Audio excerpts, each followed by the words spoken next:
The Lord be with you. and with your spirit. A reading from the Holy Gospel according to Luke.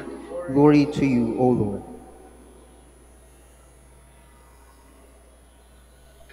Jesus went to Capernaum, the town of Galilee. He taught them on the Sabbath, and they were astonished at his teaching, because he spoke with authority. In the synagogue there was a man with the spirit of unclean demon, and he cried out in loud voice, What have you to do with us, Jesus of Nazareth? Have you come to destroy us? I know who you are, the Holy One of God. Jesus rebuked him and said, Be quiet, come out of him. Then the demon threw the man down in front of them and came out of him without doing him any harm. They were all amazed and said to one another, What is there about his word? For with authority and power he commands the unclean spirits, and they came out. And news of him spread everywhere in the surrounding region. Brothers and sisters, the Gospel of the Lord. Praise to you, Lord Jesus Christ. Please be seated. Magandang umaga po sa inyong lahat. Welcome po sa Minor Basilica of Our Lady of the Rosary of Manaoag. Katulad po ng sinabi doon sa introduction, ang araw na ito po ay espesyal para po sa lahat ng Dominican community. Sapagkat sa araw na ito, ipinagdiriwang namin po ang Sang Misa ng tinatawag Requiem Mass para po sa mga yumao naming kaibigan at mga benefactors. Ito po ay sa lahat ng conventual mass po, sa every Dominican community sa buong mundo, ito po ang tanging misang isineselebrate ngayon. Maging sa mga praile, sa mga madre, o sa mga mongha. Ito ay pagkilala po ng malaking ginagampanan ng mga kaibigan at benefactors ng order sa aming ginagawa. In fact, kung inyo pong mapapansin, ang aming mga benefactors at friends, hindi lang namin po pinagdarasal habang sila'y buhay. Hanggang sila'y yumao, kasama pa rin namin sila at inaalala. Kaya nga po yung araw na ito ay linalaan para sa kanila. Sapagkat tunay nga po, ang gratitude, ang pagpapasalamat ay hindi nagtatapos sa buhay na ito. Ito'y tumatawid sa kabilang buhay. Sapagkat yun po ang tunay na pagpapasalamat. Kapag nakikita natin, hindi lamang po yung regalo ng pagkakaibigan, ng pagtulong nila sa amin, ngunit nakikita mismo namin ay yung giver of gifts, the one who give the gifts, ang ating Panginoon.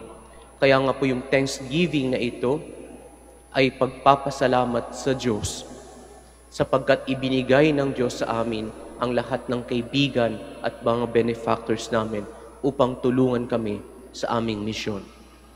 Mga kapatid, si Master Eckhart, ang sabi niya, if there is one prayer you said in your whole, if the only prayer you said in your whole life was thank you, that would suffice. Parang sinasabi po niya sa atin that being grateful is a good spirituality. At tama po siya doon.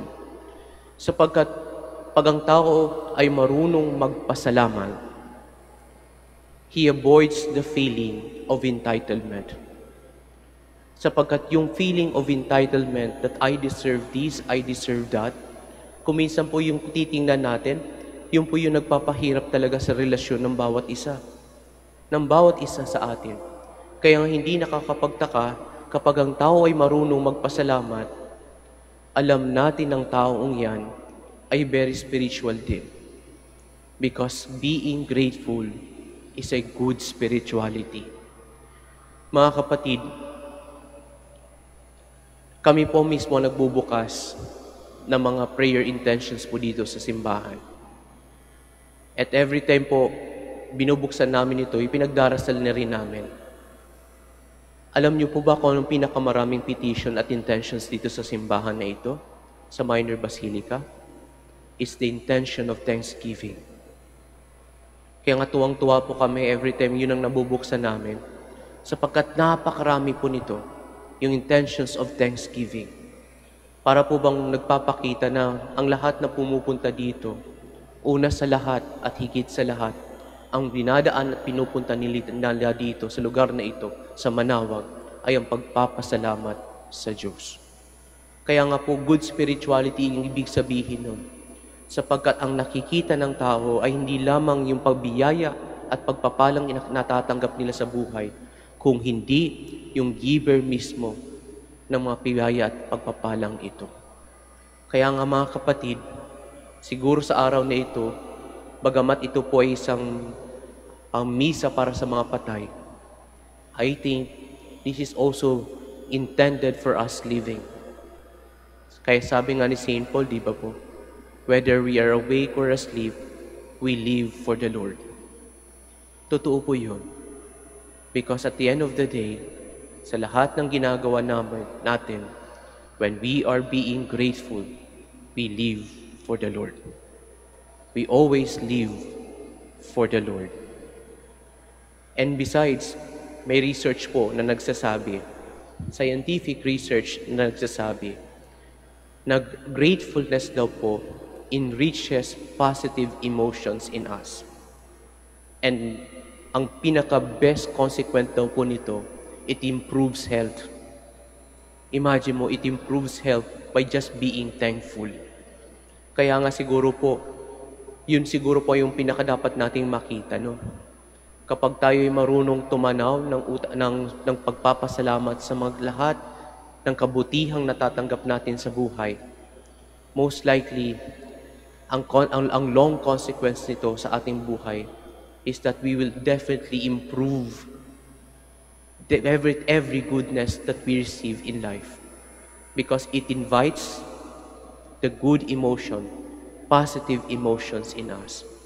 Kapag ang tao ay marunong magpasalamat, sabi ko nga kanina, ang ibig sabihin po nito, spiritual ang taong ito. So my dear friends, if there's one thing that I want you to have right now, and to realize right now, and to strengthen right now, I hope that you may strengthen that sense of gratitude in you. Be grateful always. Learn to be grateful, even for the small things that we receive. And God, who sees how thankful you are, will never forget and stays with you. Amen.